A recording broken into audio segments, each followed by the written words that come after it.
Bom dia, boa tarde, boa noite. Roubei o seu bordão hoje, hein? Roubei o seu bordão hoje. Isso aí.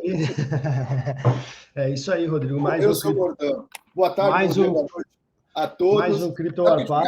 A gente nem entende de cripto, a gente fica só pensando nos bordões, porque o que vale no Brasil é ter bordão. Estou brincando, gente, é só uma piada. Mais uma vez, sejam bem-vindos a mais uma edição do Crypto War Papo. Hoje, de novo, com esse climazinho senegalês aqui no Principado da Moca. Tá lindo, um dia claro, ensolarado, e eu, como um chubzinho normal, né, um gordinho tradicional, suo mais que tampa de marmita. Então, ar-condicionado ligado no talo, a conta de luz vai vir alta esse mês, mas vamos que vamos, é o que tem para hoje, pelo menos até sábado, aqui na região sudeste, vai fazer um calor danado, e as tempestades que estavam aí assolando a terra do Ricardo vão subir para cá, então é bom todo mundo estar preparado aí, com vela, com lanterna, com um lugar para estocar comida, que pode ser que falte luz de novo aqui no Sudeste. Falei pra caramba, seja bem-vindo, Ricardo, obrigado aí pela sua participação.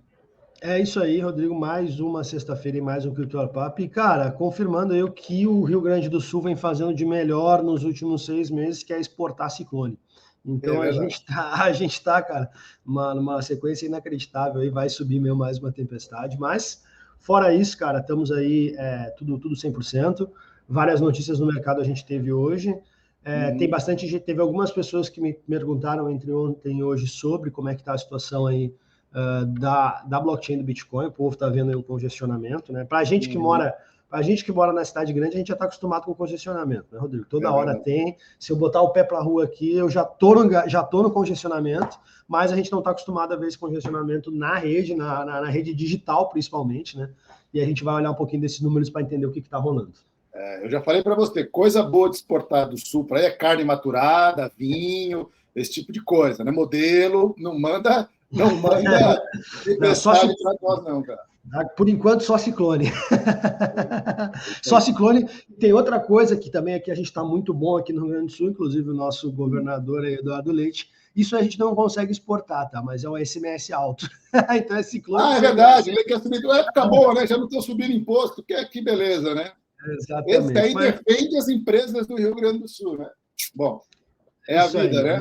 Como a gente estava brincando, né? Se há e governo, somos contra. Exatamente isso. Cara, eu vou jogar aqui na tela, tá? Eu vou começar hoje por um site um pouquinho diferente aqui. Acho que nem todo mundo deve ter visto isso, tá? Porque ele é um site aqui bastante educacional, ele é o TX Street, né? Ele monta um visual aí onde tem de um lado a gente tem a blockchain do Bitcoin, do outro lado a gente tem a blockchain do Ethereum, e aí cada vagão é um bloco, como a gente pode ver aí, e cada pessoinha é uma transação. Aqui esse site é interessante, Rodrigo, para as pessoas conhecerem, tá? Por quê? Porque ele mostra algumas informações genéricas de blockchain, tá? Então aqui em cima a gente tem as médias das taxas. O povo está falando, a taxa do Bitcoin tá alta, $10 ali. Então, transações pendentes. E aqui a gente tem cada bloco, né? Uma coisa que eu notei hoje aqui também é que os blocos provavelmente vão atrasar, que é o último bloco foi minerado há 20 minutos atrás, quando o tempo médio dos blocos é de 10 minutos. Depois a gente olha isso no Glassnode fazendo um pente fino maior, mas via de regra a gente espera, né, que esses blocos sejam minerados a cada 10 minutos. Não é um grande problema a gente ter os blocos atrasados. A blockchain funciona igual, o que acontece é que ela fica congestionada. A gente brincou aqui que, como nas grandes cidades a gente tem congestionamento, no caso dessas grandes redes aqui, Bitcoin e Ethereum, é normal que a gente veja isso. Não vou conseguir chegar no meu endereço que eu preciso chegar agora porque está congestionado. Não, você vai conseguir chegar, só vai ser mais lento, só vai demorar mais, tá? O caminho vai ser um pouco mais demorado, mas a coisa vai funcionar igual. O que eu quero mostrar aqui para o povo é o seguinte, tá? Essas transações que estão entrando nos blocos aqui são transações que estão pagando essa taxa de FII, né, um pouco mais elevada para poder entrar nos blocos e para poder ir lá para a blockchain. Vamos entender. Seria legal explicar, Ricardo, porque muita gente acha que, assim, desconhece, muita gente que até investe, desconhece essa estrutura, né? Existe uma estrutura de fila e de priorização de quem paga mais, né? A teoria econômica aplicada na prática. Então é legal você explicar como é que funciona isso para as pessoas entenderem por que às vezes a minha transação demora um pouco mais, né? A maioria das pessoas usa exchange, e quando você faz uma transação via exchange, saindo da exchange, muitas vezes é a exchange que negocia a taxa, não é você. Quando você faz através de uma carteira própria, você pode, muitas vezes, modular a taxa que você quer pagar. Não é o caso da maioria, né? Isso. Aqui até esse visual é ótimo para explicar isso para as pessoas, porque pelo seguinte, tá? Cada pessoa que chega na fila aqui, ó, é uma transação. Se eu clicar na pessoa, eu vou ter as informações da transação aqui. Eu tenho o hash, eu tenho quanto que foi pago de taxa, eu tenho o total enviado em Bitcoin aqui desse lado, e as pessoas vão entrando aqui na fila e elas vão lá para dentro do bloco. Ó. E o bloco fica cheio dessas pessoinhas, cada pessoa uma transação. Assim que o bloco ele é minerado, ele sai aqui, provavelmente daqui a pouco vai sair um bloco aqui da blockchain do Bitcoin pelo tempo, ali, ó, acabou de sair um no Ether. Mas, né, as pessoas que estão entrando aqui na frente dessa fila são pessoas que estão pagando uma taxa um pouco mais elevada. Eu vou depois entrar também nos detalhes das taxas. Mas o que está acontecendo é que boa parte dos serviços, tá, não paga uma taxa elevada. Então, as pessoas acabam ficando nessa fila aqui, ó, de congestionamento, onde, de novo, cada pessoinha aqui é uma ficha. Quando a gente olha lá no Ether, ó, a gente já vê os blocos de Ether lá atrás sendo ocupados, justamente em função dessa questão de taxa, né, pagando menos taxas. Os últimos blocos aqui vão sendo preenchidos com essas pessoas. Quando a gente envia uma transação, né, a gente precisa que essa transação seja processada, então ela vai para mempool, que é uma sala de espera, é uma fila, essas pessoas que a gente está vendo aqui estão na mempool, e aí quando o bloco é minerado, esse bloco ele sai aqui para a blockchain, né, esse semáforo aqui ele abre, o bloco vai lá, e quando ele passa esse semáforo, ele entra para aquele livro público que a gente conhece, e torna-se, daí no caso do Bitcoin, a transação registrada na blockchain lá, imutável, a gente não consegue mexer nela mais, tá? Para até dar mais um insight pessoal aqui, desse lado aqui do Bitcoin, ó, eu tenho só uma casinha com o raio da Lightning Network. Então, aqui eu tenho as informações da Lightning. As transações que saem da Lightning, as pessoas saem dessa casinha e entram nessa fila. No lado do Ether, eu tenho muitas coisas, tá? Então, por exemplo, aqui, ó, eu tenho o Tether, tá? E se a gente for olhar, as transações têm toda hora saindo pessoinhas do Ether. Aqui a gente tem a Uniswap, então tem várias pessoinhas saindo da Uniswap. Os serviços, né, geral, os mais conhecidos dentro da rede Ethereum, aqui a gente tem, ó, um jogo, tem o Axie Infinity. Tem um banco também no último mês, hein? Vamos falar deles aí numa próxima edição. A gente tem aqui, ó, OpenSea. Então tem vários serviços aqui, ó, famosos de cripto. E aqui tem as transações que estão entrando fora, que são as transações on-chain mesmo do Ethereum, que não estão passando por nenhum serviço. Então, toda vez que a gente faz alguma transação, toda vez que a gente faz alguma movimentação, o nosso bonequinho, né, entra aqui nessa fila, e a gente consegue ter um visual um pouquinho maior. Eu só quero deixar atualizar aqui, ó, que eu quero ver se foi o bloco. Ó, o último bloco, 24 minutos atrás. Então, é mais ou menos aí 10 minutos de transação por bloco. Para quem quiser ter, tá, detalhes um pouco mais técnicos sobre como é que está o uso da blockchain e como é que está esse congestionamento, o site é esse aqui, tá, gente? mempool.space.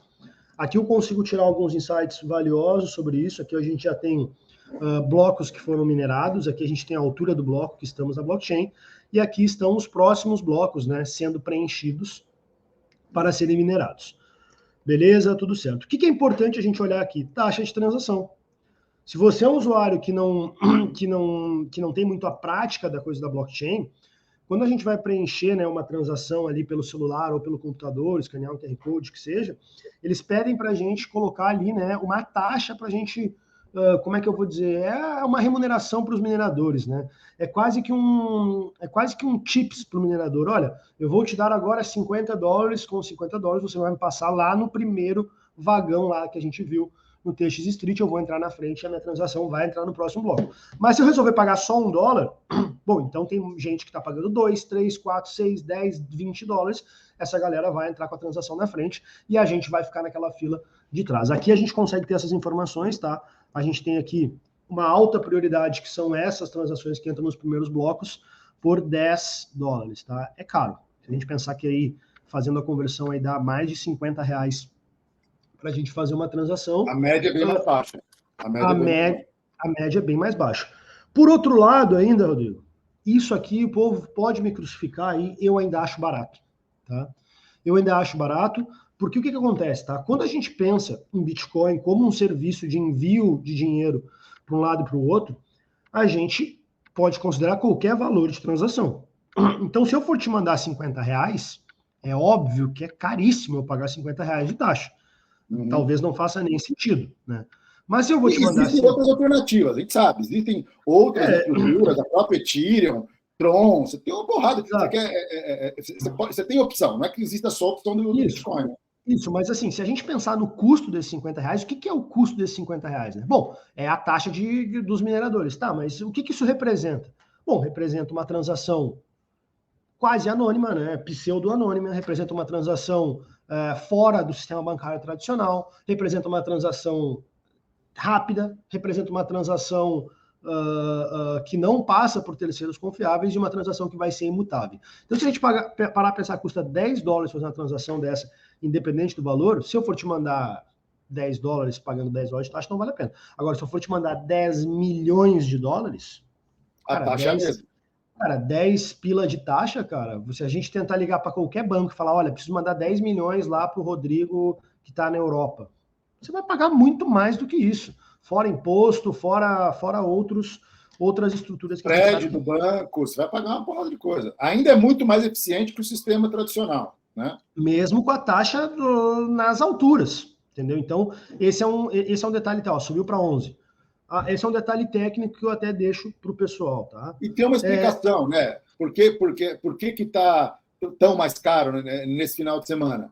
Porque voltou-se a construir e vender os ordinals, que são NFTs baseados na rede blockchain. Da mesma forma que no Ethereum, quando você aumenta o volume de transações, aumenta o interesse. Essa semana a gente teve, nos últimos meses, um mini bull run aí de valor das criptos. Você tem mais gente usando, mais interesse, mais gente comprando, você vai carregando a rede. Mas isso não quer dizer que a rede não funcione. Não quer dizer que o que pode acontecer, ficar esperto, assim, não, eu vou fazer uma transação, eu vou colocar a menor taxa possível lá, eu não estou com pressa. Só que esse não estar com pressa pode significar 1, 2, 3, 4 horas, ou pode significar dias, ou pode significar que essa transação nunca ocorra.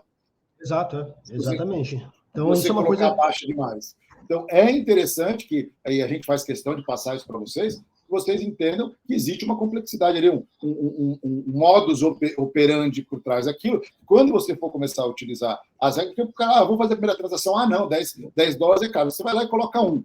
Pode ser que não aconteça essa transação em 10 dias. Então, assim, pode levar semanas aí. Então, fica a dica, pessoal, vai precisar fazer uma transação on-chain? Cara, pague uma taxa de prioridade na rede, entendeu? Ricardo, mas a minha transação é pequena, não vale a pena eu pagar $11 para fazer. Então não faça, deixa para fazer lá na frente, porque... Usa outra, você tem outras opções. Exato. Exato, eu vou até jogar contra aqui, eu falar, cara, faz um Pix daí, porque nós estamos falando de um valor baixo, entendeu? Nós não estamos falando de um... Se for internacional, você tem outras opções. Enfim, por exemplo, você tem a rede Tron. A rede Tron é uma rede que foi desenvolvida também como uma rede de pagamentos, ela concorre com Bitcoin. Só que ela é muito, assim, ela tem se mantido segura há muito tempo. Eu uso o Tron para fazer transação muito. Por quê? Porque ela é muito mais barata e muito mais rápida, entendeu? Para pagar uma quantia pequena, para fazer alguma coisa, usa Tron. E você tem o SDT em Tron, você tem uma... Assim, é um ecossistema que funciona muito bem. E até por isso, Ricardo, e a gente discorda um pouco nisso, eu acho que para o Bitcoin trazer para o mercado a eficiência de ser uma rede de pagamentos global, ele vai ter que se desenvolver ou através de uma Lightning Network, ou através de outros mecanismos que tornem a rede muito mais barata, comparável com o Pix ou com qualquer outro sistema de pagamento. Não, então, com certeza. É por isso que eu acho que hoje as características do Bitcoin elas são muito mais como uma reserva de valor, né, como um ouro 2.0 ou 4.0, como estão falando agora, do que como uma rede de pagamentos, apesar dela funcionar muito bem como rede de pagamentos também, desde que você respeite essas concentrações. Então, assim, existe um desenvolvimento, você tem toda uma equipe, um time de desenvolvimento, que é chamado do Bitcoin Core, que são desenvolvedores que trabalham desenvolvendo e trazendo melhorias na rede Bitcoin, né, os ports que eles chamam, e isso vai acontecendo aos poucos, né? E já melhorou muito, né? Se a gente for imaginar, antes do Segwit lá atrás, já melhorou pra caramba. A única coisa é que, assim, a gente está pagando hoje pelo sucesso e pelo buzzword que está acontecendo com as criptos nesse momento. Isso aí isso com certeza, né? Isso sem dúvidas. Mas eu quero até chamar aqui a atenção, tá? Olhando para os dados da rede, ter uma rede congestionada não é de todo péssimo, tá? Tem algumas questões. É péssimo para o usuário comum, para a pessoa que acha que deve utilizar realmente a blockchain para coisas do dia a dia. Eu concordo contigo, eu não acredito que a blockchain do Bitcoin seja a rede adequada para a gente pagar o cafezinho, para a gente abastecer o carro. Né? A gente tem outras opções, e dentro de Bitcoin, olhando só para essa rede, aí a gente vai ter que conversar sobre a Lightning. Agora, por outro lado, tá, ainda dentro desse cenário que está acontecendo, tem algumas coisas interessantes. Aqui a gente tem um mês, tá, o número total de transações lá dentro da mempool. Esse número aumentou muito. Então, em um mês, ó, se a gente pegar os 30 dias, lá no dia 16 de outubro, a gente tinha 10.500 transações na mempool. Esse número subiu para 165.800, tá? Agora na quinta-feira. Ou seja, teve um aumento aí de aproximadamente 16 vezes, né? Em questão de um mês, isso é muito expressivo. Consequência direta disso, tá? Aí eu tenho aqui separado esse mesmo período, esse mesmo mês, né? O tipo da transação pelo valor da taxa relativa que ela está pagando. Então, pode olhar aqui que a maior parcela das transações estão pagando mais de 50 sats, tá? Que é o valor maior ali, e eu até, analisando esses gráficos, Rodrigo, eu vejo que está defasado esse gráfico do Glassnode, tá? A gente deveria ter classificações ali por 100, 150, até 200 sats, porque se a gente for olhar ali, ninguém está pagando de 0 a 1, 98 estão pagando de 1 a 2, e aí a coisa está ficando concentrada lá entre 50 mais e de 10 a 50. Se a gente for pagar 10 sats hoje para fazer a transação provavelmente vai ficar engasgada lá e não vai sair. Outro ponto importante, aqui eu até abri num zoom maior, tá? Que é um gráfico anual, tem um ano de tempo gráfico, e a gente mostra aqui a quantidade total de taxas que tem lá na mempool. Esse pico que a gente tem aqui, foi lá em maio, tá? Teve 69 bitcoins aqui coletados em um dia por taxa. Agora, no vídeo que eu fiz ontem sobre análise on-chain, a gente pegou os dados do dia 15 de novembro, então a gente estava aqui, e já tinham 26 bitcoins, tá, sendo pegados como taxa. É bastante bitcoin. Se a gente olhar aí, é o maior valor que a gente tem em 6 meses, não chegou a um ano, mas atualizou esse gráfico ontem e a gente subiu para 39 bitcoins. Por isso que hoje até a blockchain está mais congestionada do que ontem. Se a gente abrir esses gráficos do Glassnode amanhã, a gente vai ver esse impacto aqui. Eu até abri aqui para a gente ver, né, como é que estava o intervalo entre os blocos, mas esse atraso teve um pequeno aumento aqui, lá no dia 13, mas no dia 16 o intervalo entre os blocos já caiu, 387 segundos. Tá bom, tá bacana, tá numa média legal. Provavelmente amanhã a gente vai ver o aumento, tá, desse valor. Dificuldade, eu até comentei no outro vídeo, tá? Aumento da dificuldade, estamos no all-time high. Lá no Mempool Space a gente pode verificar isso. É normal, tá, que a gente esteja aumentos de dificuldade para cima quando os mineradores estão botando bastante remuneração no bolso. Eu quero até fazer um paralelo aqui, porque a gente tem assim, nesse gráfico a gente tem a remuneração total, tá, dos bitcoins por bloco. Então, foram 925 bitcoins ontem por bloco, mas esse valor aqui das taxas, tá, também está muito elevado. Então, eles estão pegando mais quase 40 bitcoins, 39,4 BTC a mais. Então, se a gente botar aqui ontem, foram emitidos 965 aí bitcoins num dia. A corrida pelo ouro, pelos mineradores, ela está se distribuindo de uma maneira muito legal. É interessante a gente analisar aqui, tá, que não é normal os mineradores. Aqui, no dia 20 de julho, por exemplo, foram pegos 2,4 BTC em taxa, tá? Então, não é muito difícil a gente ver aqui esse valor, tá? Vou até puxar aqui 2 anos, esse valor passar de 10 bitcoins por taxa. Quando a gente tem os picos aqui, a gente tem 13 bitcoins aqui nesses valores maiores, tem 5. Então, estamos indo aí para um valor alto. Quem está minerando Bitcoin agora entrou em mais um momento de boa remuneração em função dessa questão das taxas na rede. Único detalhe. Para você que está nos ouvindo aqui, isso é um bom sinal. Se a gente for olhar isso como uma perspectiva de preço, significa que mais gente tem interesse no ativo. Mais gente está comprando, a rede está forte, está se movimentando. Claro que você tem o problema, né? Você tem o ônus de você ter um custo maior na rede, mas significa que tem mais gente operando Bitcoin. Isso é bom. Isso é um sinal de que o interesse, o volume de negócios vem aumentando e que o interesse por esse ativo se mantém forte, o que, na minha opinião, é um sinal positivo de preço. Não, com certeza, sinal positivo de preço. E daí, assim, daí fazendo até um valor macro, tá? Aqui eu consegui puxar um gráfico onde a gente consegue ver a emissão mensal, tá? De bitcoins convertido em dólar. Então, no dia de ontem, se a gente pegar o período de 30 dias, a gente teve 1 bilhão e 19 milhões de dólares emitidos em um mês em Bitcoin, né? Fazendo um comparativo com o mercado. Qual é o pulo do gato que tem aqui, tá, Rodrigo? Acho que muita gente não se deu conta disso. A gente tem uma blockchain congestionada. Se eu for tentar te mandar a transação simples aqui do meu celular agora, por motivo X ou Y, essa transação vai levar mais tempo do que o normal e eu vou ter que pagar uma taxa mais elevada. A gente não tem tantos usuários na blockchain assim, a gente varia mais ou menos em 1 milhão de usuários ativos. E eu gostaria de fazer o exercício aqui, até de chamar a atenção pessoal, que a gente pode ter no futuro aí uma guerra muito grande, né, por espaço nos blocos.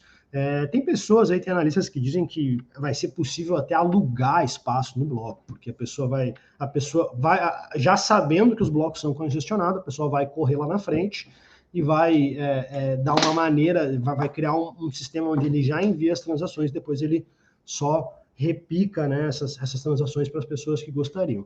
Esse é um ponto para a gente ficar atento. É claro que se isso acontecer, irá favorecer outras criptomoedas, outros sistemas, outros projetos, porque ninguém gosta de ficar numa rede congestionada, né? Natural que as pessoas busquem por outras opções, e isso abre janela para uma altcoin, tá? Eu não vou entrar em detalhes hoje aqui técnicos de outras altcoins, mas a gente pode entrar no próximo vídeo, porque sempre que existe uma corrida de preço, sempre que existe bons fundamentos sólidos, né, no Bitcoin, como a gente está vendo nesse período, eu ainda vejo bons fundamentos, hash rate está em alta, essa remuneração dos mineradores em alta é bom, a gente tem all-time high na dificuldade, a gente tem número de usuários também crescente, a gente tem Lightning Network se desenvolvendo, tem vários indicadores positivos aí, e eu acho que nessa condição a gente cria um ambiente para que exista uma altcoin.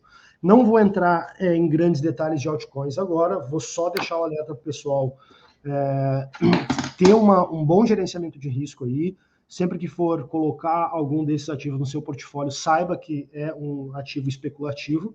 E se eu fosse abrir algum gráfico aqui, Rodrigo, para mostrar ao pessoal, provavelmente eu mostraria o número de usuários ativos. Tá? Porque o pessoal não tem muita noção disso. Às vezes a gente fala assim, mas a Solana, cara, a Solana não chega a 3 mil usuários ativos por dia.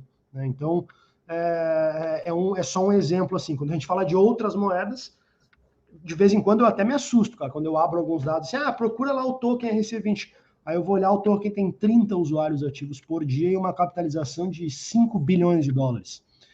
Então, assim, são coisas que a gente que já conhece o mercado há um pouco mais tempo tem que estar atento, e trago esse adendo para Bitcoin. Uma blockchain congestionada, a gente já viu isso acontecer antes, a gente já trouxe outros momentos de blockchain congestionada aqui no CryptoWarPap, aqui na Honey Badger, e isso passou, né? E a gente tem momentos de congestionamento, tem momentos que são mais tranquilos, e normalmente isso passa, e normalmente a gente supera esse momento, e o que acontece depois mineradores colocaram dinheiro no bolso e convertem esse dinheiro em mais infraestrutura e o hash rate sobe. Então, o que eu tenho enxergado aí na questão de mempool congestionada é isso. Resolvi falar um pouco mais da mempool, porque no último vídeo eu só passei por cima desse assunto, eu não me aprofundei nesse assunto. E eu vi que tem muita notícia, eu vi que tem muito buzz rolando em rede social, eu vi que tem muita gente conversando sobre esse assunto, mas sem buscar dados claros e sem fazer uma visão macro aí. Então, estamos trazendo essa informação aí para os nossos ouvintes, Rodrigo. Vamos passar para o nosso giro de notícias aí, acho que pelo dado de análise de rede hoje, se a gente for puxar aqui os gráficos de precificação e valoração, até vou puxar porque é algo que o pessoal valoriza muito, mas vamos chover um pouco no molhado, tá? Não tivemos grandes alterações aqui, ó, em UPL, que eu sempre gosto de trazer, vou trazer em uma semana, basicamente andou de lado, né? Teve uma volatilidade, mas chegou num momento no outro. Aqui a mesma coisa, né? Supply and Loss contra Supply and Profit em uma semana também andou de lado. O preço teve variação. Aqui, esse aqui é legal de trazer, ó. Dia de ontem, tá? Fechamos aí o BTC, tá? On-chain, com 334 bilhões de lucro não realizado contra 35 bilhões de prejuízo não realizado. São patamares elevados, tá? Não são os patamares mais elevados da série histórica. A série histórica é bem interessante. A gente tem momentos aqui de 750 bilhões de dólares de lucro não realizado, próximos ao all-time high. Estamos na metade do caminho, dá para a gente dizer aí Dá para crescer muito. Momento. Dá para crescer muito, com certeza. E um assunto que a gente falou pra caramba semana passada, quem opera no mercado setou stop nessa linha, né? E não aconteceu da forma como eu previ, no sentido de que porque a data, né? Foi colocado, e isso foi uma determinação da SEC americana, que até ontem seria a data limite para aprovação dos ETFs. E os ETFs não foram aprovados ainda. A SEC postergou essa análise, ou seja, ela não colocou a aprovação ontem, né? Não saiu nenhuma aprovação. Um dos que estavam mais ali na beira de acontecer é o da Hashdex, empresa inclusive brasileira, né? Com estrutura lá fora, e não aconteceu, ou seja, ficou para janeiro. E conversando com outros traders, conversando com o pessoal de mercado, todo mundo setor falou assim, se não acontecer, pode ter uma queda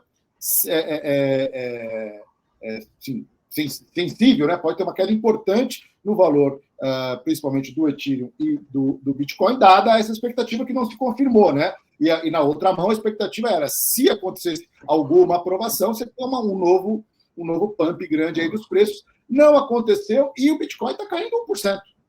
Né? Chegou a bater 3 hoje de manhã e está caindo 1%. Ou seja, não houve um impacto tão grande assim. Então, eu estou olhando aqui, está 1%, agora em 36.292. Então, eu acho que isso é um ótimo sinal, né? Ou seja, o mercado não se impactou tanto. Não vai ter ETF, agora vai ter no ano que vem. Vamos segurar a onda. Isso não quer dizer, caro assinante, caro usuário da Rolling Badger, que não vai ter volatilidade nas próximas semanas. Sim, ainda é como o advento do ETF só no ano que vem, a gente pode ter outros fatores macro que vão mexer nos preços, né? Então, é importante a gente ficar esperto, mas assim, de novo, os preços dos principais ativos de cripto estão muito mais resilientes do que estavam no passado. Um fato como esse faria cair 5%, 8%, 10%. Num dia isso não aconteceu. Sem dúvidas, né? Tem 2 fatores, 3, na verdade, que a gente pode trazer de insight aí de dentro da blockchain do Bitcoin, que é o seguinte: a gente teve um aumento bem expressivo no número dos endereços em lucro. Então a gente já vem trazendo isso há algumas semanas e, normalmente quando a gente vê algumas pessoas olhando a sua carteira positiva depois de um período muito grande de prejuízo, o cara fala, não, só um pouquinho, tem lucro aqui, eu vou liquidar esse lucro, vou botar essas moedas de volta para o mercado e vou criar um ciclo de preço curto, digamos assim, né? Não é aquele ciclo de preço longo que a gente vai ver uma grande alteração no futuro. O segundo ponto temos também uma estrutura de moedas guardadas há bastante tempo. Então, estamos em all-time high de moedas guardadas há 1 e 2 anos. Então, esse é o dinheiro que está embaixo do colchão, que o povo ainda está esperando ele valorizar um pouquinho mais para liquidar ele, né? E aí esse pouquinho mais pode ser 10 anos, a gente não sabe, porque o Bitcoin tem essa característica. Terceiro ponto, Rodrigo, temos ano que vem vai ser um ano bastante movimentado, vai ter ETF, vai ter halving. Então, assim, o aumento pela demanda institucional vai acontecer. Eu até acho, tá, que muitas instituições já estão adquirindo Bitcoin até antes da aprovação desse ETF. É claro que essas instituições não vão na grande mídia colocar uma notícia na Bloomberg, colocar uma notícia na Forbes, que estão fazendo isso, até porque teriam problemas, eu acredito que teriam até problemas legais, né, e de opinião pública, uma vez que esses ETFs ainda não foram liberados pela SEC. Né? É isso aí. E assim, eu concordo com você. Um outro fator importante que eu coloquei no último wrap-up é a mudança do modelo contábil americano, da forma como você contabiliza os bitcoins ou qualquer outra cripto. Isso tem uma mudança, uma possibilidade, uma oportunidade enorme, porque, como a gente explicou na semana passada, a forma como ele é contabilizado hoje é muito ruim, né? Então, se essa contabilização que eles querem mudar para valor justo, ou fair value, ou seja, se ele sobe, você contabiliza na subida, se ele desce, você contabiliza na queda, o que não acontece hoje. Você vai abrir a oportunidade dentro da matriz de risco das empresas, não empresas financeiras, empresas em geral, uma empresa de tecnologia, etc., uma possibilidade dessas empresas terem mais segurança na montagem do seu patrimônio, do seu treasury, com ativos de cripto, principalmente Bitcoin e outros ativos tokenizados, etc. Então, essas três coisas têm um potencial gigante de mexer nos preços, né? E como a gente teve uma semana, por um lado, bastante calma em relação ao macro, né? Ou seja, as taxas de juros dos Estados Unidos se mantiveram no mesmo patamar, o nosso querido Jeremias Powell não falou muita coisa essa semana, então eu pesquisei essa semana para a gente abordar literalmente o outro lado do mundo, né? A gente fala muito sobre Bitcoin, sobre cripto, sobre tokenização, essas coisas todas, por uma perspectiva muito ocidental, né? É onde a gente está. Então, a gente fala muito do que está acontecendo nos Estados Unidos, a gente fala do que está acontecendo na Europa, no Crypto Valley e etc. Mas, eu já citei isso algumas vezes, o maior volume de negociações de cripto no mundo ainda é a Ásia. A Ásia domina os mercados. Por isso que a gente sempre fala, olha, vamos tomar cuidado domingo à noite. Domingo à noite é sempre complicado, sempre emocionante para os mercados de cripto, que é quando o mercado asiático começa a trabalhar. Então, o mundo de cripto ele é um mundo asiático ainda hoje, ele vem se equilibrando. Então, mercados como Hong Kong, Singapura, Tailândia, Coreia do Sul, Japão, são muito importantes, né? Só para ilustrar isso para vocês, né? Eu só queria trazer, por exemplo, né, a gente teve um movimento muito interessante de ganho e de trading, né, de especulação de preços de altcoins, como Hi-Fi, Loom, que subiram mais de 6.000% nas últimas semanas aí, por especulação. A grande maioria dos trades que operaram nesses mercados são trades coreanos. Por exemplo, a Coreia domina o mercado de trade de altcoin.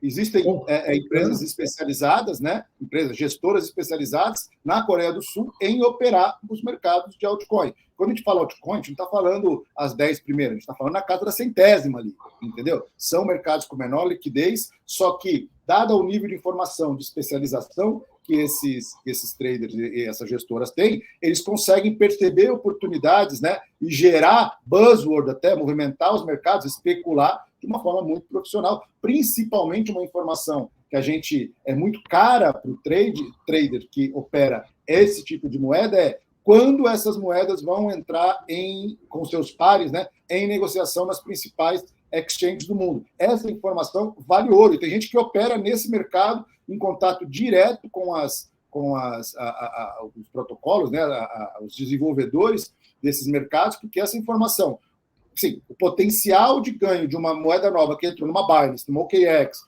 numa Bybit, cara, é enorme. Então, assim, só o fato de você ter essa expectativa já faz o mercado mudar. Então, assim, se você tem interesse em operar esse tipo de ativo, tem uma volatilidade extrema, muitas vezes uma liquidez baixa, mas existem grandes oportunidades. Tem gente, sim, que ganha muito dinheiro com isso. Fique esperto como operam os coreanos. Se eu fosse você, eu trabalharia de madrugada e ficava olhando o que esses caras estão fazendo, vai lá, descobre quais são as carteiras que eles operam e como eles operam, né? E aí, dentro também da Coreia, continuando na Coreia, aconteceu uma coisa muito interessante, que é, na minha opinião, uma disrupção do mercado, que é o seguinte, né? A gente fala muito de investimento em cripto focado em comprar e vender ativos de criptografados, né? Bitcoin, tokens, moedas tokenizadas e tudo mais. Mas existe uma outra forma de você entrar no mercado, que é você comprando ações abertas em bolsas tradicionais de empresas que operam com cripto. Um grande exemplo é a Coinbase. A Coinbase ela tem ações abertas na bolsa americana, na Nasdaq, já há quase 2 anos, e é uma ação que tem uma grande volatilidade, mas é uma forma de você não se envolver em abrir uma carteira, em ter chave privada e estar participando do mercado cripto, né? Por exemplo, a ação da Coinbase, ela subiu mais que o Bitcoin esse ano. É uma ação que teve um ganho de 177% no ano. Que outro ativo do mercado tradicional? Talvez a Nvidia bateu com ela ali, mas em termos de ações, foi uma das ações que mais performou nesse ano. E é uma forma de você investir no mercado de cripto sem necessariamente comprar uma moeda, né? E o que aconteceu na Coreia? Pela primeira vez, um fundo de pensão público público, porque a pessoa é público-privado, né? Um fundo de pensão comprou no final, em junho, né? No final do começo do Q3, $20 milhões em ações da Coinbase, né? E eles tiveram um lucro de 40% da operação. Então, assim, aí você fala, pô, Rodrigo, mas o que tem tão legal nisso? É um fundo de pensão. Um fundo de pensão, geralmente, por padrão, né, por regra de operação, opera com a menor volatilidade possível e com uma visão de longuíssimo prazo. Então, assim, um fundo de pensão dos maiores da Coreia, que conseguiu aprovar em seu conselho de investimento ou investimento em uma ação de uma empresa que é 100% ligada ao mercado cripto, na minha opinião, é um indicador muito poderoso de que instituições ou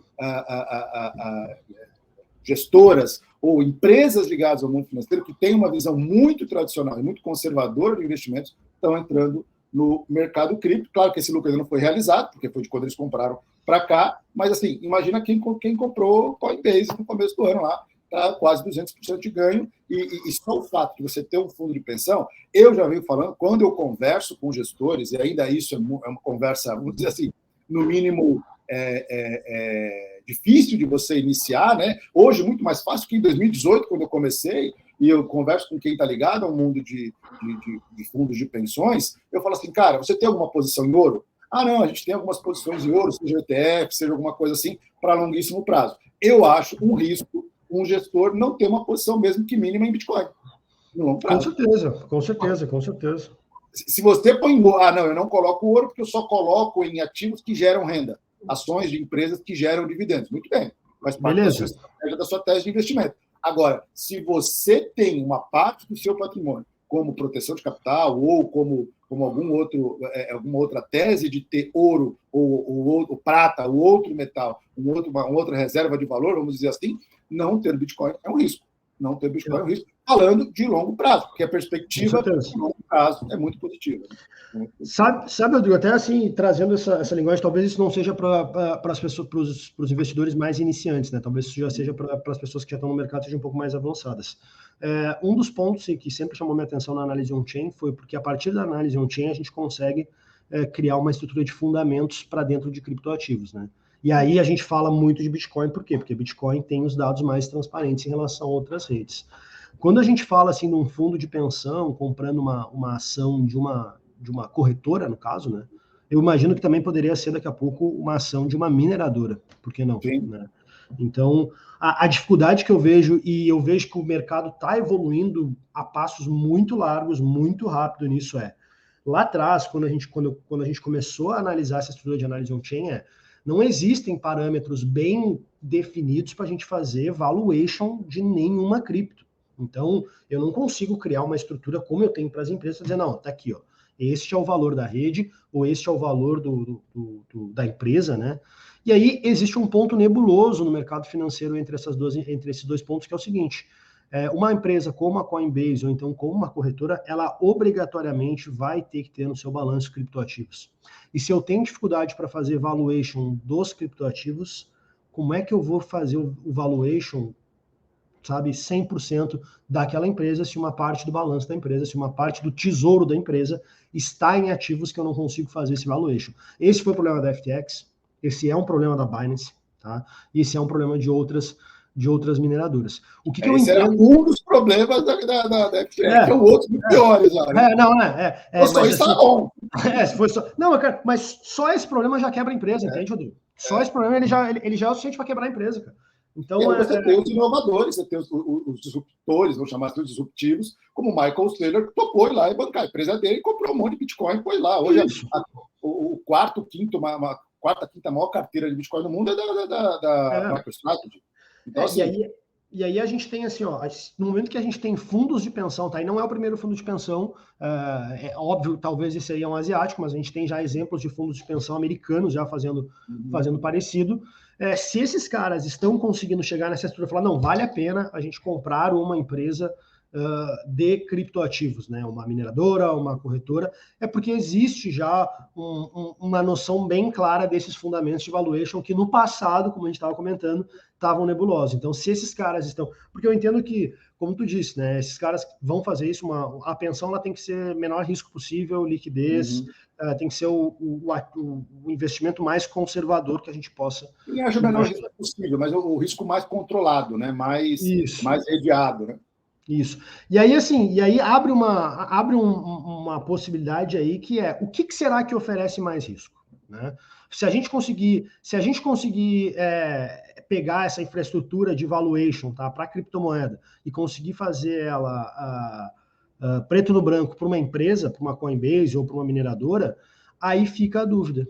Por que colocar a ação da empresa, sendo que existem outros fatores que podem levar o preço para cima ou para baixo da empresa, e por que não colocar diretamente o criptoativo sobre gestão num tesouro e fazer a avaliação. Mas já é um bom começo, Ricardo. Já é um bom. É um excelente. Cara, é um excelente começo, Porque, cara, quando eu olhei assim, por exemplo, tá, balanço da Binance, isso também havia no balanço da FTX, tá? Cara, no tesouro da empresa Dogecoin. Então, assim, qual... mas vale o valor do mercado no momento. Mas, cara, podemos ir a zero muito fácil. Ao fundamento, né? Ao fundamento. Então... Me parece aquela velha expressão, me parece colocar prego no pudim.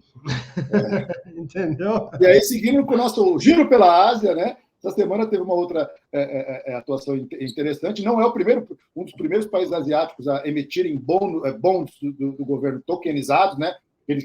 A Ásia continua sendo uma ponta de lança nisso, né? Você emitir bonds do seu governo, como título do governo americano, título do governo brasileiro. No começo do ano, Hong Kong emitiu perto de 103 milhões de dólares em títulos e vendeu super rápido através de uma plataforma de distribuição. Dessa vez foram as Filipinas. As Filipinas emitiram perto de 26 bilhões de pesos filipinos tokenizados, que dá em torno de 180 milhões, e também conseguiram vender super rápido através de uma distribuição local. A gente não tem muita informação de quem comprou isso, né? Mas o importante ou seja, quer coisa mais conservadora que a emissão de um bond de um país, né? E você fazer isso de forma tokenizada é algo muito interessante, na minha opinião, porque demonstra o poder do blockchain, a forma como os países estão adotando, além de CBDCs e outras coisas, os países estão adotando blockchain como forma de emitir bonds, de tornar suas operações financeiras mais rápidas, mais saudáveis e etc. Isso era o meu giro pela Ásia, demonstrando que, por favor, você que nos assiste, fique esperto com a Ásia. A Ásia é um mercado importantíssimo para a cripto, muito da inovação. Por exemplo, o mercado de Web3, né? Teve um evento agora chamado Token 2049, né? Que eles fazem uma previsão de pelo menos 10 anos, 20 anos, no caso, para frente, em relação ao mercado de Web3. Foi um evento incrível. Algumas pessoas que eu conheço foram e ficaram extremamente... impactadas positivamente com o que está acontecendo de lá. Ninguém fala de preço, não, do Bitcoin está subindo, ou o preço do não. As pessoas falam de desenvolvimento de novos negócios na área de educação, na área de saúde, utilizando NFTs, trazendo o blockchain para a vida das pessoas, não necessariamente para a perspectiva financeira, que é o meu mantra, né? Quando eu dou palestra, eu falo assim, gente, a gente ainda está lá como a internet em 99, 2000. Vai surgir um monte de outras coisas e a gente não tinha a menor ideia de como a internet ia mudar nossas vidas. Da mesma forma que hoje, a gente sabe que tem um valor ali, que tem um benefício muito claro, mas ainda não descobriu nem 1% da possibilidade do blockchain melhorar e fazer parte das nossas vidas. Então, fiquem olhando para a Ásia, é algo importante. Eu sempre olho, eu vejo o que está acontecendo lá, faz tempo que eu não vou em nenhum evento, preciso voltar a frequentar os eventos lá, porque eu sei que muita coisa boa acontece por lá. Da minha parte era isso, Ricardo. Obrigado pela sua participação, mais uma vez, sempre precisa, sempre interessante. E a última dica que eu digo é assim, vamos ficar olhando os mercados. O macro ainda manda muito nos preços, influencia muito nos preços, vai depender muito do que o nosso Jeremias vai falar nas próximas quartas-feiras, no como o mercado de juros americano, a previsão de crescimento, inflação e tudo isso vai impactar em todos os ativos de risco, não só em cripto, mas o ETF acabou. A história do ETF agora só em janeiro, galera. Só ano que vem, que é um marco importantíssimo que vai acontecer, mas pelo menos a pressão de que isso poderia acontecer esse ano ainda acabou, e mais uma vez, os preços se mantiveram muito resilientes, o que é bom. É isso aí, e o hype vai ser absurdo, porque ano que vem a gente, além do ETF, também vai somar aí com o fator do halving, então vai ter notícia, vai ter FOMO, vai ter muita coisa acontecendo, e a gente vai estar atualizando vocês aqui como de costume. É isso aí. Um grande abraço a todos. Para quem vai ter feriado segunda-feira, aproveitem aí. Parece que vai estar um calorão aí até pelo menos o meio do final de semana. Passem protetor, tomem bastante água e aproveitem aí com as suas famílias. Um grande abraço e conte com a gente na Honey para trazer informação concreta, sólida. Lembrando que tudo que a gente fala aqui tem caráter educacional, não é nenhuma indicação de investimento. A gente tem que fazer disclaimer de tudo hoje em dia. Mas, mais uma vez, um ótimo final de semana. Obrigado, Ricardo. Obrigado a todos que estão nos assistindo aí. Um grande abraço. Feito.